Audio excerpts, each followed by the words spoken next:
Hello and welcome everybody to the second broadcast of the Umpire School podcast. So today I'm joined again by Ayan, Dave, and Sab. I'm Dylan. We're going to talk about the Pakistan South Africa. So Ayan, you want to talk first as the resident Yeah, I'll Pakistani? talk first about this. Yeah, obviously from my point of view, just the result is pleasing. Um, we needed a series win after being on the road for quite a while in England and New Zealand, which are tough places to tour. We didn't pick up any wins in those two series, so we desperately needed to win matches and to win series, which is what we did, which is the most important thing.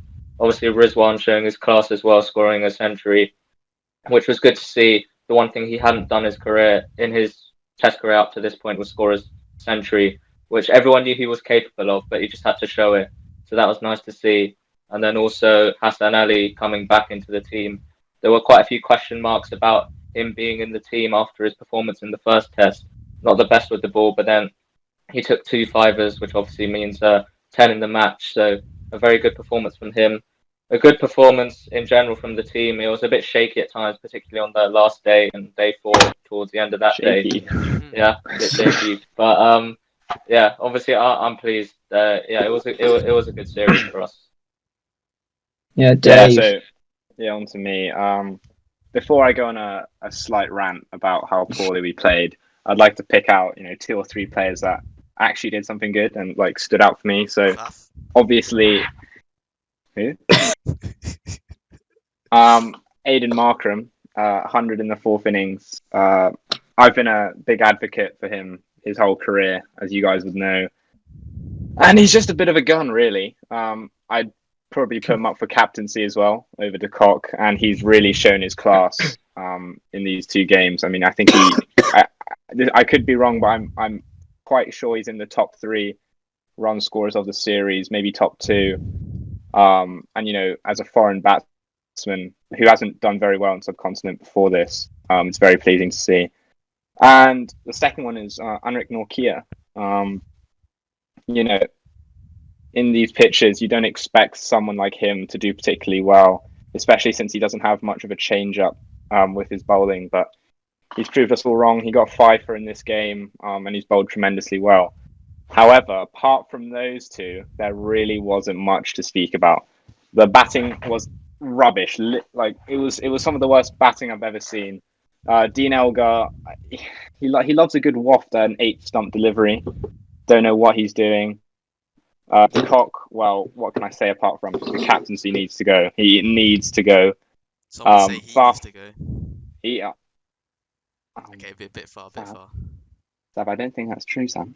Faf, he needs to go. Faf definitely needs to go. Rassie's all right for a while.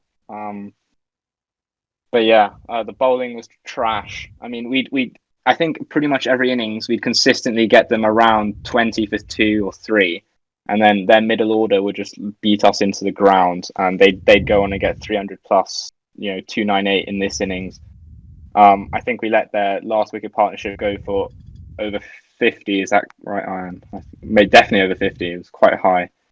And yeah, it's just not on. We need to do better. Yeah, you needed 129 to win with 7 wickets to go. At one point, you Or were 30. leading favourites, actually, weren't you? Yeah, well, the yeah, collapse, exactly. The collapse was Managed to fatal. collapse. Was it 241 for 3? Yeah, they ended up getting those last 7 wickets for 33 runs, which I think our school team would have done better. You can the collapse. It's bad, but it's not even bad because it's a collapse. It's bad how he got out. I mean, Markram tried to play an ODI dab to third man and nicked off. De Kock tried to blast one through the covers first ball and nicked off. Linda was slightly unfortunate. Maharaj nicked off. Bavuma nicked off. Rabada clean bowled. None of the dismissals were proper dismissals. Yeah. If I just speak about the final day in general, it was so bizarre viewing it. It was so back and forth. Going into the final day, I was very pessimistic. I just felt they'd got the better of us in this one. Babar Azam wasn't ready for this as a captain, so I thought they'd be able to win this. Then we took 2 early wickets, and I thought, all right, here comes the collapse. We've won this game now. It's done and dusted. Then obviously Markram and Bavuma come in and steady the ship. And again, I've got this feeling of it's done. They've won. So at this point, it's already such a crazy day. And then obviously the collapse comes, which the big collapse comes. So just such a bizarre last day of cricket that was. I was watching it when Markram got out, and you go from like such enjoyment watching it, and like then you just feel your heart sink. You hit a brick wall of sort of like depression almost, and you like your whole mind just goes grey, and you're just like, and it just there's no coming back. Thank you. Yeah, that's where the English GCSE comes in. So. Wow. So I think that puts Pakistan like firmly at 5th overall in the rankings. Yeah, we're 1 point above South Africa. And obviously, it's close between us. It's clear, but I think 5th is an accurate representation of where we are as a side right now. It's been hard over the last couple of years, as I said earlier, touring England and New Zealand, which are tough tours. So we dropped down to 7th due to that, which I felt was just far too below where we actually are as a team. 5th is good, and it's a good place for us to build on in the future. Yeah, I'd say you thoroughly outplayed us in this series, but I think if you came down to South Africa, I think it'd be a lot closer of a series. Yeah. And we'd potentially win that series. Yeah.